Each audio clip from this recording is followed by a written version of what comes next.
Yes, good morning, everyone. This is Frank Sank. I'm the PhUSE Membership Director for 2018 season, and we are here for the webinar, our annual Wednesday webinar. I have a few brief slides to go through, and then we'll recap the presenters that will be presenting today, and we'll start. So we wanted to give you a short update about the Computational Science Symposium, our 7th annual one in Silver Spring, March 4th and 6th. It is where most of our working group meets face-to-face. We have a new working group where we'll go through about clinical and non-clinical study data reviewers guide. And it is nice to see this new presentation, be an FDA reviewer for a day, see their side of the world. Additionally, we have new conferences coming into the United States. We have the US Connect in Raleigh, North Carolina. We're very excited to have this 3-day conference where we had 241 abstracts submitted, much larger than we thought. We thought 200 was good, 241 is better. We need notification about acceptance by January 26th. Early bird closes April 1st. And we want to connect to a huge group of our industry peers. We have a keynote speaker in Ian. I personally love TED, so I'm looking forward to any TED speaker, but he's been doing it for a long time, along with a very successful book coming up. Maybe some of you know him. Additionally, we have a host of single-day events. We continue our strong presence there throughout the world. We have Netherlands coming up in February, Foster City, California, a little warmer maybe. We have one in India and one in Boston in April. So check our website. We always keep it current. If anything should change, you'll see it there, or you get an email from us. More detailed news. You can follow PhUSE on social media as we continue to make an impact there. We have our monthly mail shots. So in February, you can expect a mail shot from PhUSE. We have a spring newsletter. I think all spots have been taken. I think I might have been the last one to get my story in, but that's always nicely received by our members. And we have the PhUSE app from the App Store. So please download and use it. We try to make it as content relevant as possible. So for today, and to start, we have a brief agenda here. My welcome is done. Scott, one of our newest board members, will give an update on the working groups, a major initiative that we started a long time ago, and we're formalizing with 2 working group directors, one in the US and one in Europe. We have GitHub environment and some white papers, non-clinical and clinical study data reviewers guide, a new project, which I mentioned. I'll let Todd pick up on that one.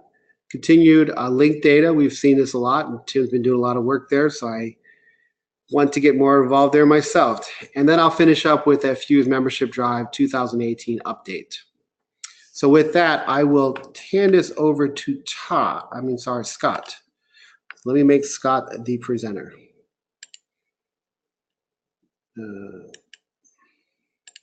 Thanks, Frank. You're welcome. All right. So hopefully you can see my screen here in slide mode. Yes, maybe.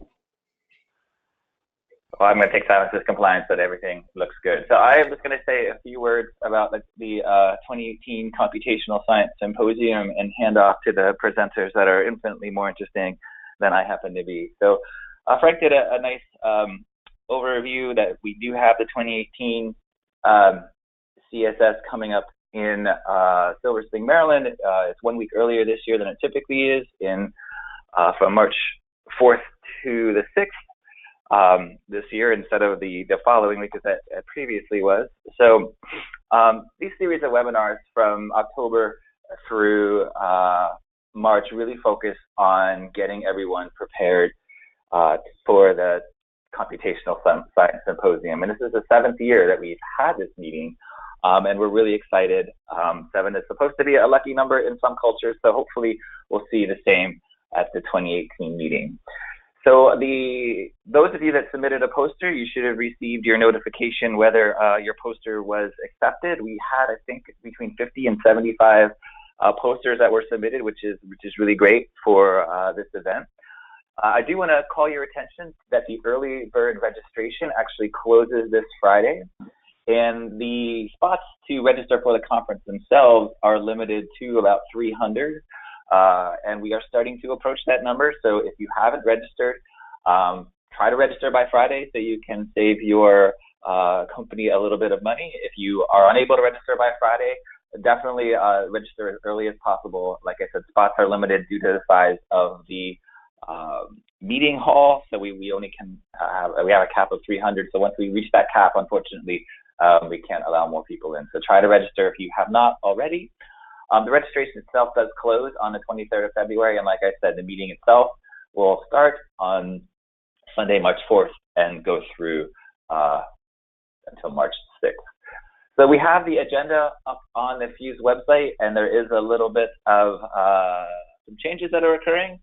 But as Frank mentioned, we have a really great opening presentation to put yourself in the shoes of an FDA reviewer for the day. So we're really excited to have the FDA come into the symposium and kind of present something different than they normally do, and just kind of allow us to understand what it is that they are doing once your submission goes through their gateway. So we're really excited about this kind of opening presentation on the Monday morning. We do actually open a conference on Sunday. We've been doing this now, I think, for the last 3 years, where we have the working group introductions on Sunday. So hopefully you can get into Silver Spring on Sunday for those opening sessions. And then the majority of the conference, for those who may not have attended previously, is really focused around the working groups. It's about breaking out into a working group or a project that is of interest to you, especially if you're new to this framework, and sitting down and collaborating with your peers, whether you're a programmer just at a university, or you're an FDA reviewer that's been reviewing submissions for the last 20 years. When you sit around the table and talk at the PhUSE Computational Science Symposium, we're all on the same level. So if you haven't attended a conference before, it's a really great opportunity for you to express your ideas on an even level with everybody in the room. And it's also a great opportunity to engage with the regulators. We'll have representatives from the FDA, the PMDA at the conference that are confirmed. We're trying to get some confirmed participants from the EMA as well. So it's a great opportunity for you to engage with the regulators as well. And the last thing I'll mention before I'll turn it off to the presenters, like I said, that are much more interesting than I am, we're going to have a panel discussion at the end of the CSS that will feature senior leadership and senior thought leaders from CSS, senior leadership and senior thought leaders from PhUSE, as well as thought leaders from the regulatory agencies to talk about collaboration. So the PhUSE working groups are a great example of what a collaboration across industry and regulators, technology companies, standards development organizations can be. But what is it that drives collaboration? What is it that makes collaboration successful? You'll hear from people from CSS, from PhUSE, from FDA, from PMDA discussing that topic. So we're really excited to have that panel discussion at the end of the CSS as well. So with that primer, I think I'm going to now hand off to Hanming, who's going to talk about one of the workshops that will be happening at the 2018 CSS. So let me just make him the presenter, and we can move on with our program today.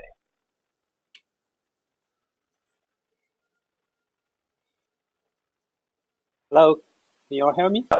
Yeah, we can hear you, and we see your slides. Okay, perfect. Great. Yeah, thank you, Scott. Yeah, this workshop is about GitHub environment that we have built since 2012.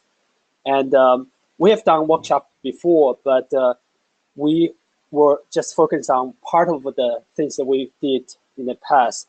But this time we kind of want to bring things together. So we want to show you from the white paper, the target defined there, to all the way to how you can get the script in the repository. I think Mary is in the audience there as well. So if you have any question, perhaps you can answer there. So this is an overview of what I'm going to present in the next few minutes. So we're going to go through what's our working group about, and then what we're going to do in the workshop. So from here, you can see that standard analysis of code sharing is one of the working group in PhUSE. I think this graph can probably be changed. We're going to have a new working group now. And for standard analysis of code sharing, our vision is that we want to leverage the crowdsourcing and to improve the content and implementation of the analysis for medical research. And we want to kind of build a platform for collaboration and to basically have people to working together to document the best practice, to show what's the way to implement those best practice, especially for table, figure, and listing. So this is the kind of a graphic view how we want to build that kind of a collaboration. So we want to use a repository to do all the development, and so hope that we can get the industry, FDA, and academia to participate in this effort. So from the last few years, we did see that happen. Actually, FDA has contributed script to the repository, and there's many different companies that have joined our effort. So our working group is growing. So if you see this graph before, probably there's less bubble there, but right now we are adding bubbles around those repository there. So we have, usually from the white paper to the script that we manage in the repository. Right now we're adding the tested data. So the tested data team that already have new set of data in the repository. And the next we have added another project to do the script metadata. So we're expanding. So from here you can see we have a 3 focus area, but we have like 7 active projects in our working group. So okay, let's move to the workshop we're going to do. So the time there will be a Monday evening, March 5th. So as I said, the workshop is going to be focused on the repository, but we're going to bring you the whole process we're doing, right? So from the white paper, the defined targets in the white paper, all the way to how you can develop the script, how you can use the script, how you can help with a document or test the script. So this shows the white paper team has done, and they have done so many that if those are the check mark, those are already published, some of them in the version 2. So they are in the PhUSE website. So if you have not seen this white paper, I highly recommend you to download to read about it. And if you can follow that in your company, that'd be great. And we would like to hear your experience on that as well. So we have planned so many there. That's we have a target to release a few more next year. So we're going to go through, because there's so many white papers that we're going to pick one of them to see what we have defined in the white paper, and then to look at the target. So basically there's a table of figure and listings, and then see how we can extract from that white paper and put that into kind of a business requirement. Then we develop a script. And the developed script, then we're going to put it in a repository. So we're going to probably go through a little bit about the Git and GitHub that we use to manage the scripts, to manage the development process there. So we have done that for 5-6 years there, but as we need to constantly asking us, so whether we're using the best thing, what's the best structure there, whether we need to define more rules, or is that GitHub's going to be the repository that is going to be good for our future use, and whether the metadata we defined before really that can describe the script. So we are constantly asking questions about those. And there in this workshop, we are going to probably go through a little bit about what we have in the repository. And then we have defined the qualification process that we're going to go through using one of the example from SAS and from R. So those process are documented there already in our wiki page. The key technology that will be involved in the whole process is the GitHub, the YML that we're using for script metadata, and the related metadata standard. And then the language that involved to develop the framework is R Shiny and the RStudio and the package that we have developed. So we're going to go through pretty briefly in the workshop on that. So there's one particular package that we developed. So that's the one we're going to go through in there.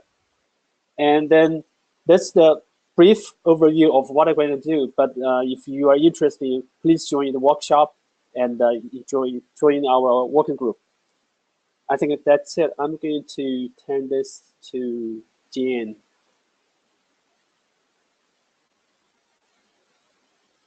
Okay, can you help me pass that to Jan?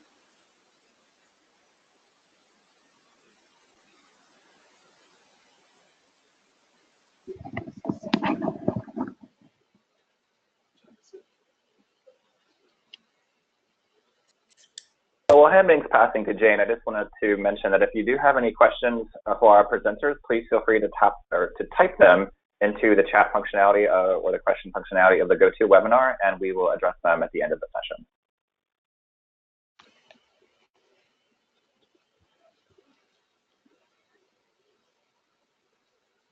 Hello, everyone. Can you see my screen? Yes.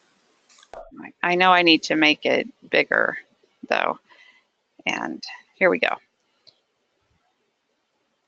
Let's see if we got it there.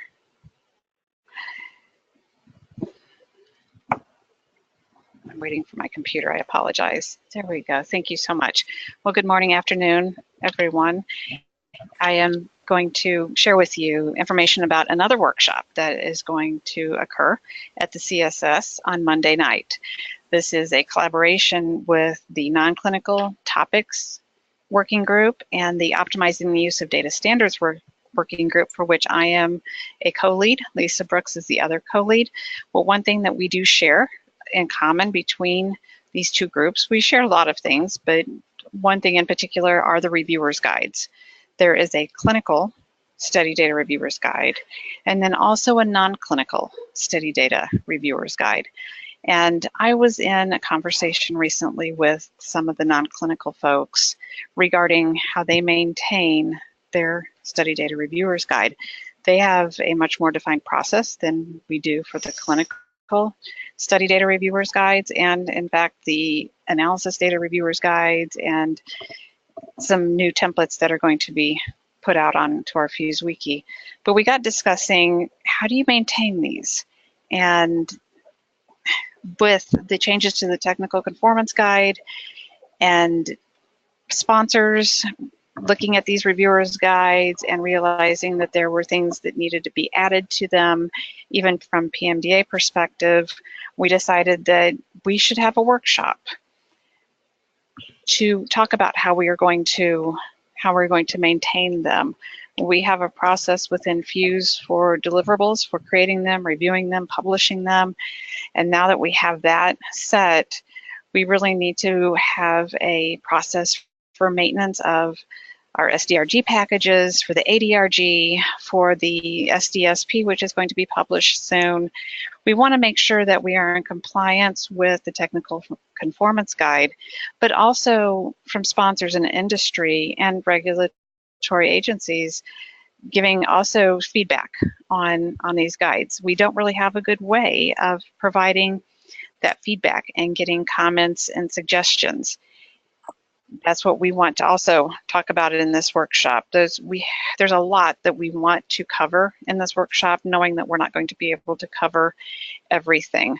We've also realized within our discussions that the links that are in the technical conformance guide are not fully accurate. There are multiple places out on the PhUSE wiki that have these reviewer guides, and we're working on getting that done so that FDA can then update their technical conformance guide next month with the proper link to the ADRG, the SDRG, to the SDSP, and as we have other deliverables to put out onto the wiki. The objectives of our workshop are really three things, and it's an hour and a half, so we will probably have to divide this up into 30 minutes each. But first of all, we want to define the requirements for our maintenance of the packages. And what are the best practices for communication about the packages? Is there a way that you can submit a suggestion, much like we do with our SDDM FAQ format, or even Nonclinical has a way to do that, of submitting your comments that will then go back to the proper group. We have to have groups that are going to agree to be a part of looking at the maintenance when the technical conformance guide gets updated. Nonclinical has a group of people to do that. We don't within optimizing the use of data standards. And I'm going to have actually a session on Tuesday for those that weren't able to go Monday night and talk about what came out of that session and then how we can apply that to the other guides that we have within and templates within optimizing the use of data standards. We want to define an action plan for implementation as well. So there's a lot that we want to cover, but we've got to start tackling this because our clinical SDRG hasn't been updated since 2015, and the ADRG as well. And I know that there have been changes made. Some sponsors have their own versions of these templates, and they go out and look at the technical conformance guide and make changes. And we need to be current within our PhUSE template. We created that template. FDA wanted us to create that template. We need to make sure that it is up to date, and we have everything in there that should be in there.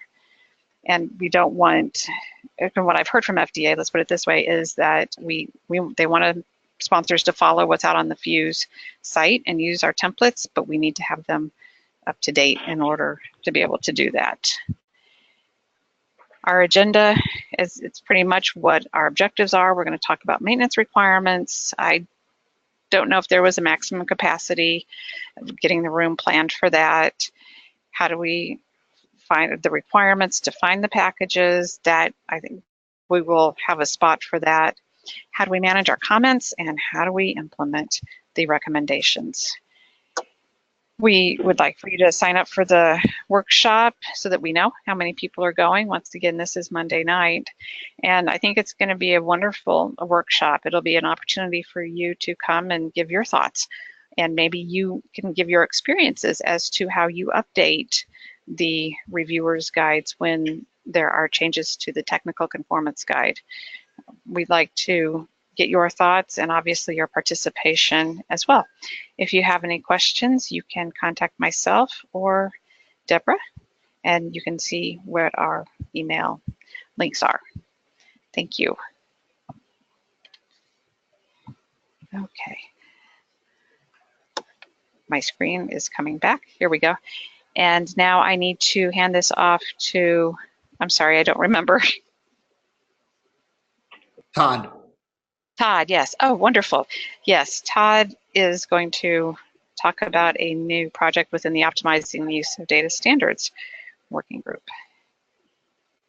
Okay, Todd, I have made you the presenter. Okay, great. And I will show something besides my calendar. So this will be a little bit hard to follow up on after the CSS and the other working groups. I would like to just mention that we have this has kind of just come off the ground in the last couple of months, and we did send out a link to this meeting to a couple of people who were interested. Just actually in the last week they expressed interest. So basically, there's a couple of things. I have the wiki site up here. Hopefully, everyone can see it. But we have kind of two things that we'd like to cover in this work stream. One of them, if you go down the project activities, is really best practices for communication between sponsors and the FDA. And the other part of that communication is formal meetings between FDA and sponsors. And these are both papers that have come out very recently. Scott forwarded them to me, and I think he posted them on the wiki as well. And the other component is really based on sharing information about our submission experience to the extent that we can in a transparent, non-competitive way with other companies, and maybe trying to come up with people within the working group as well, and also to be able to come up with maybe some ideas about how we can, you know, both maybe have some more higher quality around our standards, and maybe also to gain some consistency around those areas that we all know are kind of gray, and that we may do different within the same company, depending on the therapeutic area, much less, you know, between different companies. We definitely know that there's differences, and I was really glad to see that the reviewers' guides are going to be updated, because I know Vertex is going through those reviewers' guides, and we're putting in a lot of comments based on what we kind of want to see within Vertex and how we want to present those to the FDA. But so again, the scope is really about that communication piece and also sponsor experiences. Unfortunately, I won't be at the CSS in early March. I have several prior commitments. One is at Pharmaceuticals, and we're also having a single day event here at Vertex PhUSE in April 26th, which is going to also be very consistent with this theme about industry experience, standardized data to regulatory authorities. So hopefully this could kind of serve as a call for maybe some interest around participating in that single day event. I think we might be expecting around 100 people here at Vertex, and we're starting to line up the speakers, so it looks like it's going to be a really great event. I know I'm talking a little bit fast because I was trying to cover as much as I could. There's only kind of one other thing that I wanted to mention, and that's an event we had here at Vertex. I'm not plugging Vertex. This is kind of an event here that we had at Vertex back in the fall, where we invited, I kind of organized that event, and we invited folks from a lot of local companies, and Scott was at that meeting. We had members from Shire, Biogen, and a lot of other Bluebird, and a lot of other local companies, and we were kind of talking about a lot of different things at that meeting, and one of the things that came out of it was related to submission experience. So I don't know, it was kind of a cool event, and we were able to get a lot of people to come here and participate, and you know, back to the kind of theme about sharing information, you know, that's kind of what led to this working group as well. So so we covered the scope, the Vertex single day event here in April, which will be very much related to this working group, and the call for volunteers. And I know I just had the PhUSE Wiki website up, so we obviously are just getting off the ground with this. So there's not a whole lot that I could add to the wiki site. Hopefully we'll be able to do that soon once we have a kickoff meeting and start working. So I'm definitely open to thoughts, ideas, questions. Scott, did you have anything? Scott and I talked yesterday about this, both the working group and the single day event. I don't know if you had anything additional that you wanted to cover, Scott. Yeah, I think I'll just say a few words. I think, Todd, you really covered it pretty well, but this is, I think, a really interesting project. I think if you look at you know, the Computational Science Symposium and some of the other events that the FDA presents at, they've been very transparent about their experiences receiving electronic submissions over the last 2 years, receiving submissions of standardized study data. But I think what we've lacked on the industry side is kind of the same information sharing. And I think this working group that Todd is, or project, excuse me, in the optimizing use of data standards working group that Todd has put together really gives you know, us on the industry side a chance to come together and talk about our experiences, you know, submitting standardized study data. I've been involved in a few projects where, you know, there always seems to be a lot of hand-wringing and concern as we kind of approach, you know, submitting data to the FDA or to the PMDA. And is there an opportunity? I think there's an opportunity here with this project to kind of share our experiences within the industry so that we don't have perhaps, so we can kind of lower our kind of concern level or our fretting as we get close to submission. So again, I think if you're interested in this project, if you have gone through CDISC submission with either of the regulatory authorities that are requiring it, it's a great opportunity to share your information so hopefully others can benefit from that. And then, as Todd mentioned as well, the FDA released 2 draft guidances and 1 finalized best practice document, 1 around refuse to file, 2 around communications with the FDA that were released in late December. Again, I think they dovetail really nicely with this project, and it's an opportunity, again, for us to provide our feedback to the FDA on some of the guidances that they're proposing around refusal to file and around best practices for communication. So, we hope that you are willing to engage in this project, and yeah, we're looking forward to. Todd may not be at the CSS, will be leading a session on this as well, so we hopefully look forward to your presentation. So I'll just hand it back to you, Todd, and if you have any final closing remarks, otherwise we'll just kind of hand it to the next presenter. Yeah, sounds good. I just wanted to mention one thing. One of the other commitments I have is that I'll be at the PhUSE Connect, so that will hopefully, I know a lot of people are going to be very, very busy at that conference, but that might also be a place to kind of convene, and hopefully at that point we'll have some more folks on board, and we'll have worked on this this project a little bit more under the working group. So that's all I have, except for the question about how to transfer presenters. I hope I can just click on the name, and that will do it. Or maybe somebody will do it for me. Thanks, Todd. I think it's coming through here now. Okay, great. And hopefully you'll be able to see my screen. Yeah. And if someone could confirm that, great. Thank you very much. I'm going to talk to you about the linked data hands-on workshop that will occur on Sunday evening, right after the opening session. And we're really excited about this. We've been giving a workshop on this topic now for about 3 years. But every time we give it, we break it all down and reconstitute it again. And this is something brand new and vastly improved again for the CSS in 2018. So we're really, really excited about this offering. Well, what is linked data? Linked data is really everywhere, and you might not even know it. From Google's Knowledge Graph to the Microsoft Graph API, which came out in 2015. Twitter uses something called FlockDB, which is graph-based. There's the linked open data cloud, in which there's a lot of genomics data, publication data, you name it.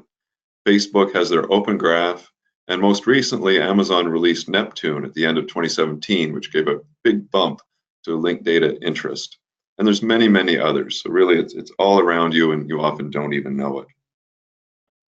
So what is it as a technology? What's the conceptual model? In the workshop, we're going to be using the Resource Description Framework, or RDF. And as a model, it's a way to connect one thing to another thing. And in RDF, we call those things subjects and objects connected by a predicate relation. So in example instance data, you might have a person undergoing a treatment in a clinical trial. So your data would look like person 1 has treatment 1. The very basic concept, this is something called a triple, because there's the 3 things involved, and it can build into very complex graphs.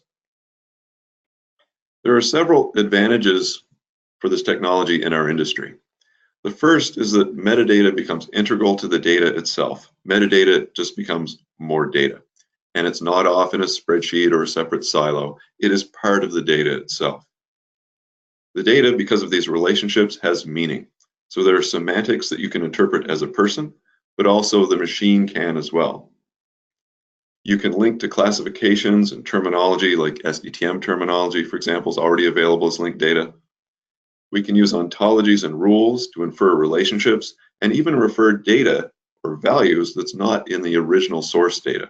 That's pretty exciting stuff, and we're going to demonstrate that during the workshop. There's no more mapping of terms to concepts, and merging becomes automatic when you use linked data. And we'll show some of that as well as we bring data from trials together live. Because rules are also part of the data, they're just more triples, it results in much higher quality data. So we should be able to provide the FDA with extremely high quality data as part of a submission, or you can trace the provenance of data when you're going all the way from its creation right through to publication. And there are many more advantages that we will talk about as part of the workshop. Your instructors for the evening will be myself. I work at UCB Biosciences, and I am one of 2 project co-leads in the Clinical Trials Data's RDF project, which is ongoing, and we'll have a breakout session at the CSS as well. And I'll be joined by the very capable Johannes Ulander from SQ, and he has a lot of expertise in CDISC SDTM and knows his way around a graph or 2 as well. So a welcome addition there. And for the first time ever, we're going to partner with a company, this time with Startup, with a lot of expertise in the linked data area and bringing data together. They're helping us configure the servers and the databases that we will use, and will be on hand during the workshop to help us with any technical issues and maybe help us take this to the next level. In terms of the workshop activities, we will start by diagramming, or a process we call whiteboarding, clinical trials concepts and data. And you will do that on a web-based application that Johannes and I are creating for this workshop for the first time ever. So no more just paperwork, flip charts, but we'll actually be doing it in an application that will allow us then to convert your diagram that you create into linked data as RDF. Now, don't worry if you don't have any RDF experience, don't really know what it is. This is a very introductory course. You'll then be able to query and visualize your data. You will use a reasoner to infer new data and new relationships using an ontology that we will provide. And lastly, we hope you can join the data across all the studies that each attendee created. So this will be a really cool thing to try to do. And we'll also discuss the implications for our industry, of course. Now, the workshop, as I mentioned, assumes no previous experience. If you're an absolute beginner, that's absolutely fine. Registration is limited, so we do ask that you pre-register. There's a limited number of seats because we have a limited number of servers to work on. You will be asked to attend a pre-conference webinar. The primary focus of that is to test the ability for your laptop to log into our servers, because we have a lot to cover in an hour and a half on a Sunday night. We'll give you a workshop overview and some optional background reading, just if you're interested. And then at the workshop itself, you'll be asked to bring your own laptop, the one that you tested and confirmed with the remote desktop capability. And that's really it. So thank you very much. As I mentioned, we're really excited by this new offering, and we hope to see you there at the conference. And now I should hopefully be able to hand this off to Frank.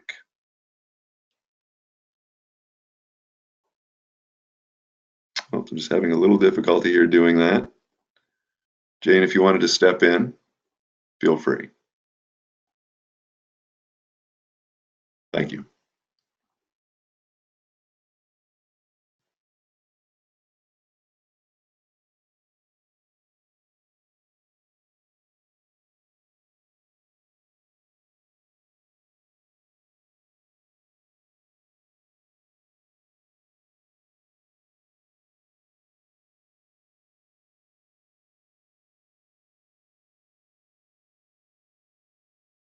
Hi, Frank. Frank, are you on mute by any chance? Oh, yep. We couldn't hear you. Oh, I'm sorry. Let me go back. I was on mute. Yeah. Apologize for that. On mute because I thought that's what I thought we had to. Okay, so I'll start again. Our agenda, I'm appreciative of everyone who's made time today. We had 3 board presentations, this being the 3rd one, and we had 4 very interesting leads. So thank you all. So when I think about membership, I think about what it means to be a member. So definition-wise, the fact of being a member is something like I was selected for membership, or it could also mean the number or body of members in a group. Our membership has grown to 600,000 in the past 18 months. These are quotes that I found about membership. Something to think about, well, how does PhUSE do it different? We believe we have a society involved in persistent social interaction. I think anybody who's gone to a conference or attended a single day event will notice that's true. We share the same geographical and social territory, and we're subject to the same political authority, i.e. regulatory agencies. So you put the 2 words together, And we are a membership society. It started in 2004. We have this picture on our website.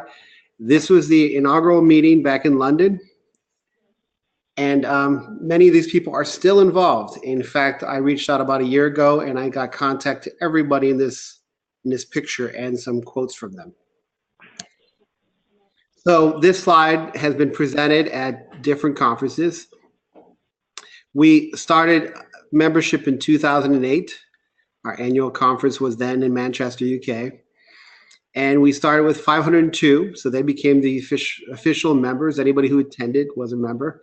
And it just continued to go up and up and up. Last year, we ended just under 8,500, and we're closing our membership drive, or at least our discounted membership drive, in January 31st this year, and we'll see where the numbers come out. Of course, people can always join anytime during the year, but prior to January 31st, we give a little discount.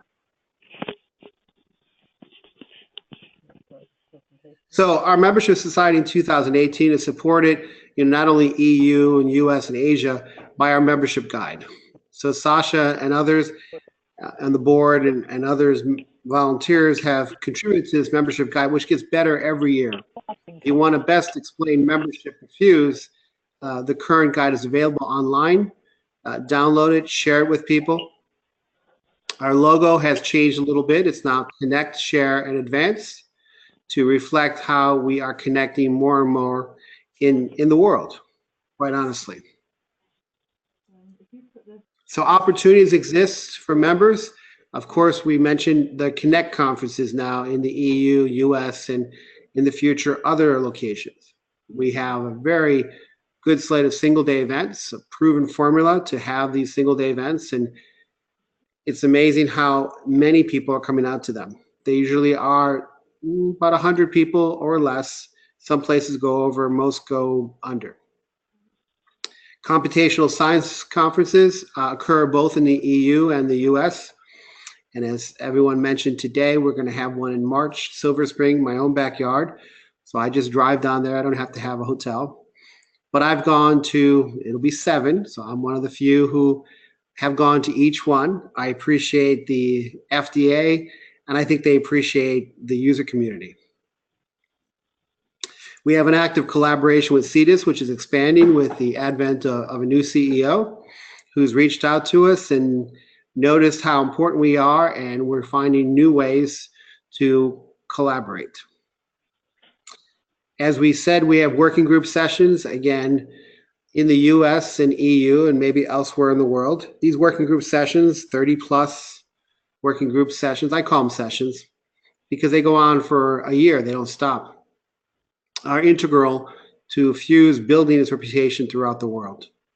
So I only look forward to more and more sessions, more and more working groups, more and more leads, more activity to make our statement. And then we have the regulatory agencies we consult with in the EU, US, and Japan. Somebody should go on mute. Okay. I've asked to send it to the office. She'll probably do it after the webinar, but just to let you know. Can someone go on mute? I'm hearing some background noise.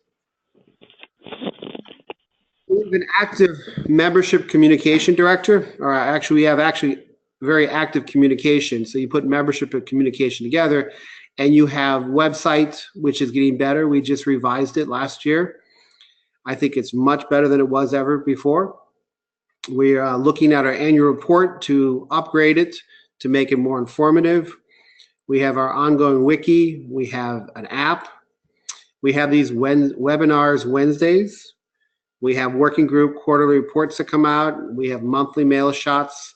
And I'm sure I haven't caught everything here of how we communicate, but we do communicate to our members often, and we believe they communicate often to us. That's the thriving basis of our society. Our network, again, when you're involved, you'll see we have a very good number of volunteers. We have more than enough speakers. Like, I shouldn't say that. We could always have more speakers. They're very interesting. We have a lot of presenters, poster presenters and others. We have Behind the scenes, you might not see them, you may not know them, you may not work with them. We have a host of coordinators who make it all happen. I mean, just putting time in, not even related to the technical side of what we do, but they make the phone calls, they establish the relationships, they move paper, they make sure that the office has enough information to make sure everything, at the start of a day, the lights come on, at the end of the day, the lights go off. We have a very active board, which has grown by 2 people this last year. We try to control the board to a certain size, but as needs expand, we have to get new board members to keep pertinent everything we need to know. And we have a growing number of partners. So people are reaching out to us, and we're reaching out to our partners to see how we can collaborate. One of the things the board did in October is it's not so much the number of people we have, it is really the involvement of the members we have. So we offer group memberships to companies, and we have about 50 to 60 group member companies, which is nice. They do bulk registration, and we give discounts depending on different levels. Group members are thousands of people who come from those group member companies.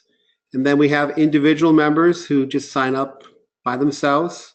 Our total members, like I said, was 8,400 plus in 2017.